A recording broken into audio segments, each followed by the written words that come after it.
What is up guys, Jason here. Welcome back to the channel. Many of you that have been watching my videos for the last couple of months know that I love comparing RN salaries to other professions. So in this week's video, I'm going to be comparing the LPN versus the RN versus the NP versus the CRNA. And just like my RN versus MD comparison videos, you guys are probably going to be shocked at the end of this video. With that said, let's move on to the video.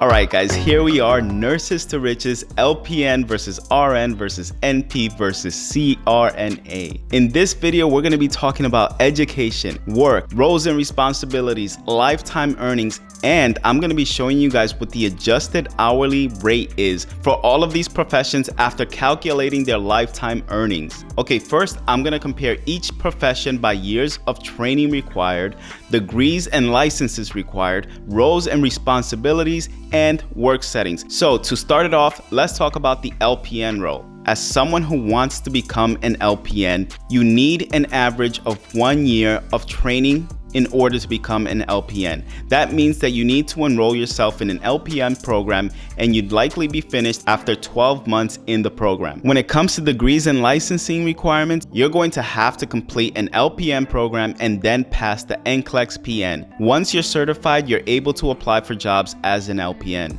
When it comes to roles and responsibilities, you're only able to perform basic duties, and you're usually under the supervision of an RN. You are usually checking vitals, administering meds, and you're able to delegate work to nursing assistants. The type of work settings that you're going to be working in as an LPN are hospitals, but if you're working in a hospital, you're usually not working in an ICU caring for the critically ill. You're also able to work in a nursing care facility, a doctor's office, and in home health. Then, as an RN, you usually need anywhere between 2 to 4 years of experience, but for the purposes of this video, I'm going to be using 4 years because the BSN is going to be the preferred level of education for all RNs in the future. But like I said before, to become an RN, you can either have a 2-year degree or a 4-year degree, and then you need to pass your NCLEX RN. The types of roles and responsibilities that you're going to have are going to be expanded when you compare them to an LPN. You're also going to be able to delegate work to the LPNs and the CNAs, and you're expected to do more critical thinking on the job. You're able to administer medications, draw blood, start and manage IVs and drips, and you're able to provide family teaching and care plans. You're also going to be collaborating with your doctors and your advanced practice registered nurses. You're usually working in hospitals, you can manage patients in the ICU, and you're seen working in urgent care centers, doctors' offices, schools, prisons, health insurance companies, call centers, and the list goes on. Next, if you're an NP, the average amount of time that you're going to spend in order to attain your degree is going to be 6 years. You're going to need to complete your BSN, a master's or a doctorate degree, and your APRN licensure. As an NP, you're going to be able to delegate work to your CNAs, your LPNs, and your RNs. You're also going to be able to order diagnostic testing to your patients, prescribe medicine, analyze test results, and diagnose patients, and collaborate with or refer patients to a physician when a patient has a more complicated health issue. And when it comes to work settings, NPs are found working in hospitals, private practice, community clinics, and they may take on a more advanced role in all areas which RNs are also employed in. Lastly, we're going to talk about CRNAs. It takes a person about 8 years to become a CRNA. You need to complete your BSN, obtain your RN license, and work a minimum of 1 year as an RN in a critical care setting. Now, for those of you that think ED is critical care, think again, because the ICU in many parts of the country is the only type of critical care experience that's accepted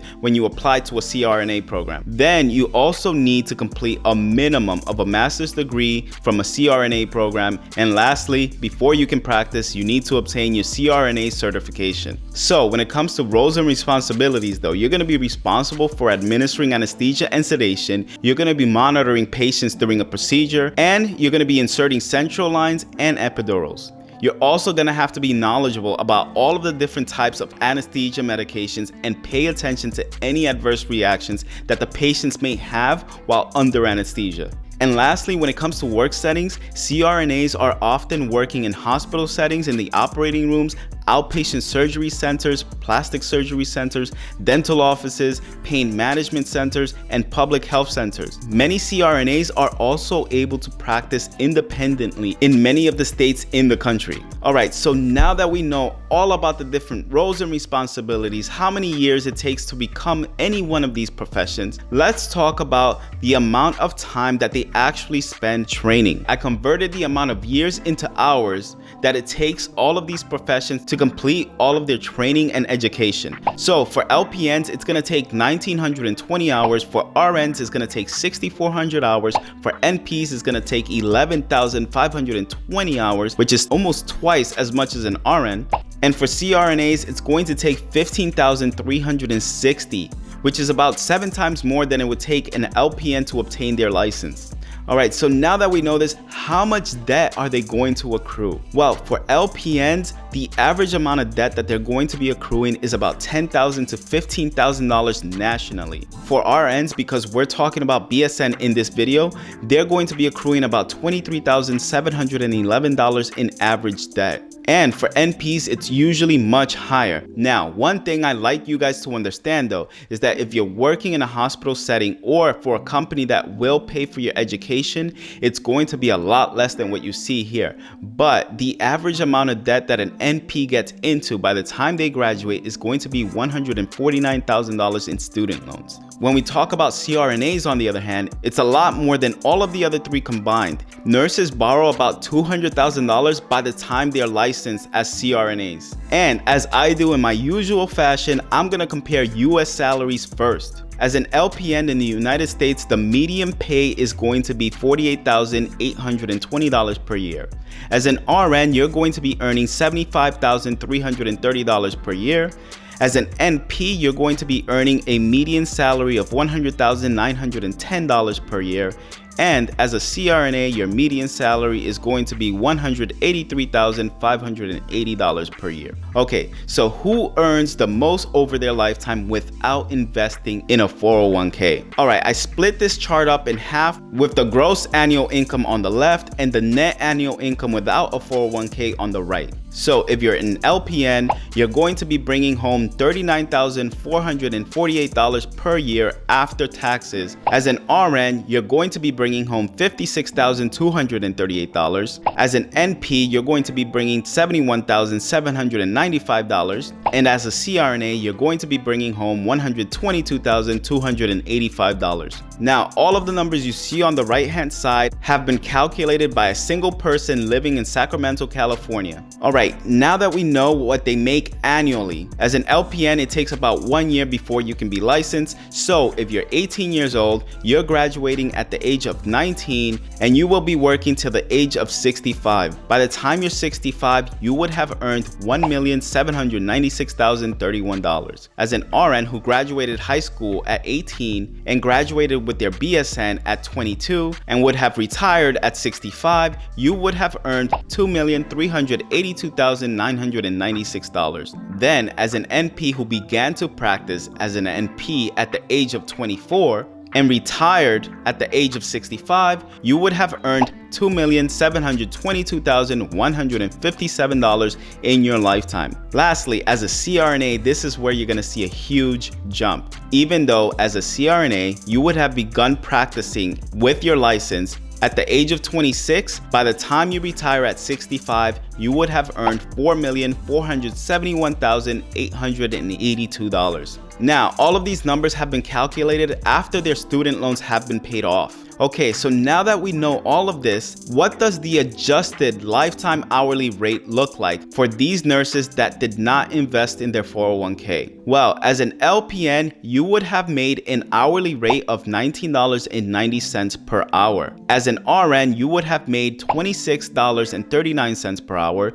As an NP, you would have made $30.17 per hour. But as a CRNA, you would have made $52.64 per hour. And if you're interested in how I calculated this hourly rate, stick around to the end of the video so you can see the chart on how I calculated all of these figures. All right, now that we know what the lifetime income for these nurses working in the US looks like, let's switch over to California. Here, we're going to be looking at Sacramento for the LPN, the RN, and the NP roles. And these figures are directly from the BLS.gov website. But because I couldn't find Sacramento figures for the CRNA, we're going to be using the Vallejo and Fairfield figures. All right, so let's take a look at earnings in California without investing in a 401k. First, as an LPN, you're going to be earning a net annual income without a 401k of $49,925. As an RN, you're going to be bringing home $91,541. As an NP, you're going to be bringing home $100,338. And as a CRNA, you're going to be bringing home $153,342. Next, let's talk about what the lifetime earnings looks like for all these professions. As an LPN, you're going to be bringing home $2,277,973. As an RN, you're going to be bringing home $3.9 million by the time you retire. And as an NP, you're going to be bringing home $3.89 million. As a California CRNA, you're going to be bringing home $5.68 million by the age of 65. And next, I want you guys to look at the hourly rate for all of these California nurses. An LPN is going to have a lifetime adjusted hourly rate of $25.24 per hour if he or she is working in California. The RN is going to be bringing home $43.46 per hour, and the NP is going to be bringing home $45.38 per hour. Then the California CRNA is going to be bringing home $66.07 per hour. But what happens if we max out our 401ks in California? Okay, let's look at the net annual income first. LPNs are going to be bringing home a net annual income of $35,480. The RN is going to be taking home $78,534. The NP is going to be taking home $87,331. And the CRNA is going to be bringing home $142,457. And next, this is where you're going to be blown away. As an LPN who is investing in their 401k, the LPN is going to have $17.8 million by the age of 65. The RN is going to have $15.4 million. The NP is going to have $13.5 million. And the CRNA is going to have $13.4 million. And I bet you don't believe these numbers, but I want you to take a look at this chart. Pause the video right here if you don't believe me. And here I want you to look at how the 401k contributions were calculated. Okay, for the LPN, you see that the gross income is going to be $64,990. They're going to be contributing 30% of their income because that's going to be $19,500 per year. As I mentioned in my previous video, let's say you're a nurse who's contributing to a total stock market index and the expected annual return is 10%, which is the historical figure for a total stock market index fund. And the average rate of inflation has been 3.1%. You can look this up on Google and you'll be able to confirm it. Okay, so next you're going to take a look at the RN who's going to start investing in their 401k at 22, is going to be retiring at 65, and has an income of $134,350. After this, we're going to take a look at the NP and the CRNA. The NP is going to start working at 24, investing 13.16% of their income till the age of 65. And lastly, the CRNA is going to be investing in their 401k from the age of 26 up to the age of 65.